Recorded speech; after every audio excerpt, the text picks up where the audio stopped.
लेकिन आज एक और बहुत बड़ी खबर आई। वो खबर भी सियासत से जुड़ी हुई है। बात करते हैं वोटिंग की सुप्रीम मशीन ईवीएम की, जिस पर अब ना शक रहा है ना ही कोई संदेह की गुंजाइश रही है। सुप्रीम कोर्ट ने ईवीएम वीवीपैट के मिलान 100% मिलान की मांग करने वाली याचिकाओं को खारिज कर दिया, जिसके बाद तय हो गया कि हिंदुस्तान में बैलेट पेपर से चुनाव नहीं होंगे। ईवीएम वर्तमान है और भविष्य भी है।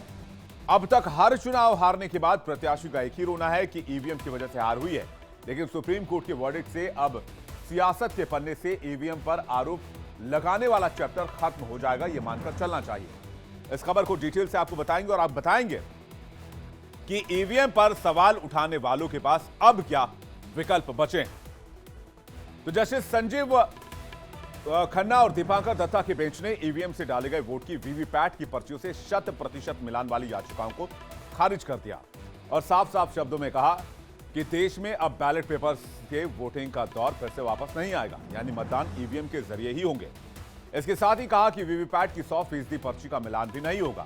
हालांकि सुप्रीम कोर्ट ने ईवीएम के इस्तेमाल के 42 साल के इतिहास में पहली बार जांच का रास्ता खोल दिया है और प्रत्याशी जो नतीजे हैं उनके हिसाब से 7 दिन के अंदर शिकायत कर सकते हैं। 5% किसी भी पोलिंग एरिया के 5% ईवीएम की मशीनों को क्लेम किया जा सकता है। रैंडम किसी भी मशीन को चैलेंज किया जा सकता है, उसकी जांच 7 दिन में पूरी करानी होगी, लेकिन इसका खर्चा कैंडिडेट खुद उठाएगा। आपको बता दें कि देश में पहली बार 1982 में केरल में ईवीएम से आम चुनाव कराए गए थे। तब से लेकर अब तक ईवीएम पर सवाल उठते रहे। पहली बार ईवीएम से कराए गए चुनाव विरोध के बाद रद्द कर दिए गए थे। उसके बाद जब जब भी ईवीएम से चुनाव हुए, हारी हुई पार्टी सवाल उठाती रही, जिस पर अब फाइनली सुप्रीम कोर्ट ने एक तरह से विराम लगाने की कोशिश की है। ईवीएम विवाद खत्म हो चुका है। सुप्रीम कोर्ट के फैसले के बाद अब इस केस से जुड़ी सभी पक्षों पर इसका क्या असर होगा, आपको यह भी बताएंगे, लेकिन उससे पहले आपको याचिकाकर्ता वकील प्रशांत भूषण की बात सुनवाते हैं। सुप्रीम कोर्ट ने ये सारी हमारी मांगें को ठुकरा दिया है और ये बोला है कि अच्छा इलेक्शन कमीशन इसको एग्जामिन करे कि सारे बैलेट पेपर्स पर अगर हम वो डाल दें मार्क,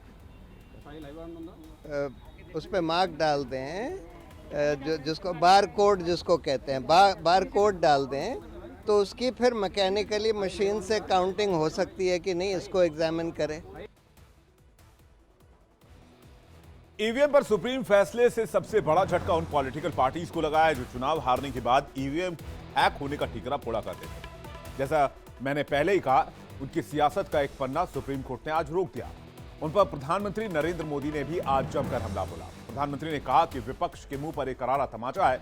जिन लोगों ने बैलेट पेपर लूट कर राज किया, वो ही ईवीएम को खत्म करना चाहते हैं। बिहार के अररिया से प्रधानमंत्री का बयान आपको सुनवाते हैं।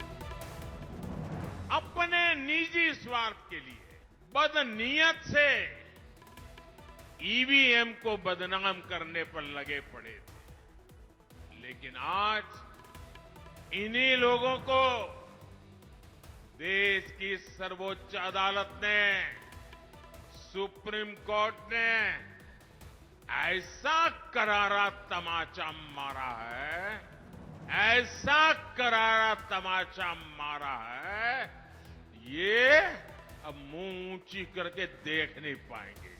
मतपेटियों को लूटने का इरादा रखने वालों को ऐसा गहरा झटका दिया है, ऐसा गहरा झटका दिया है कि उनके सारे सपने चूर चूर हो गए हैं। ईवीएम पर सुप्रीम कोर्ट के इस फैसले के बाद बीजेपी इस मुद्दे को चुनाव में किस तरह से भुनाएगी, आपको प्रधानमंत्री नरेंद्र मोदी की बातों से पता चल गया होगा। यानी थर्ड फेज से पहले अब ईवीएम की विश्वसनीयता एक बहुत बड़ा मुद्दा हो जाएगी, जिस पर विपक्षी पार्टियां सवाल उठाती रहेंगी। विपक्षी पार्टियां अब इस पर सवाल नहीं उठा पाएंगी। हालांकि अभी भी इसको लेकर क्वेश्चन किया जा रहा है और कहा जा रहा है कि इसे लेकर लड़ाई जारी रहेगी। अब आपको विस्तार से समझाते हैं कि किस तरह से सुप्रीम कोर्ट ने अब ईवीएम को लेकर एक जांच का रास्ता भी खोला है, जिसको लेकर लगातार अब विपक्ष बात कर रहा है। रिजल्ट आने के बाद दूसरे और तीसरे नंबर पर आए प्रत्याशी को अगर कोई शक है कि गड़बड़ी हुई है तो 7 दिन के अंदर शिकायत कर सकता है। शिकायत के बाद ईवीएम बनाने वाली कंपनी के इंजीनियर इसकी जांच करेंगे, लेकिन ये जांच सभी ईवीएम की नहीं हो। किसी भी लोकसभा क्षेत्र में शामिल विधानसभावार टोटल ईवीएम में 5% ईवीएम की ही जांच होगी। इन 5% ईवीएम का चुनाव शिकायत करने वाला प्रत्याशी या फिर उसका प्रतिनिधि कर सकता है। ईवीएम जांच का खर्च कैंडिडेट को ही उठाना पड़ेगा। जांच में कितना खर्च आया है उसकी जानकारी जांच पूरी होने के बाद चुनाव आयोग बताएगा। अगर जांच रिपोर्ट में पता चलता है कि ईवीएम से छेड़छाड़ हुई है तो पूरा खर्च प्रत्याशी को वापस कर दिया जाएगा।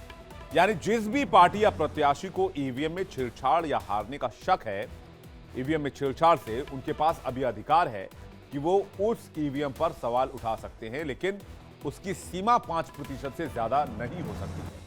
ईवीएम में जांच का विकल्प मिलने के बाद एक बात तो जाहिर है कि कम मार्जिन से हारने वाले प्रत्याशी ईवीएम पर सवाल उठाते हैं और जांच कराते हैं तो वो इसके लिए आगे बढ़ सकते हैं, उनके लिए रास्ता खुल गया है। इसका संकेत समाजवादी पार्टी के मुखिया अखिलेश यादव ने दे दिया। उन्होंने कहा कि ईवीएम के खिलाफ लड़ाई जारी रहेगी।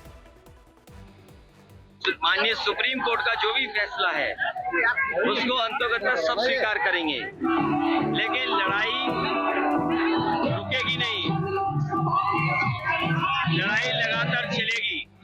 और लड़ाई इसलिए जरूरी है क्योंकि दुनिया के तमाम देश हैं जो ईवीएम और ईवीएम से वोट डलाने के लिए अनकॉन्स्टिट्यूशनल मानते हैं।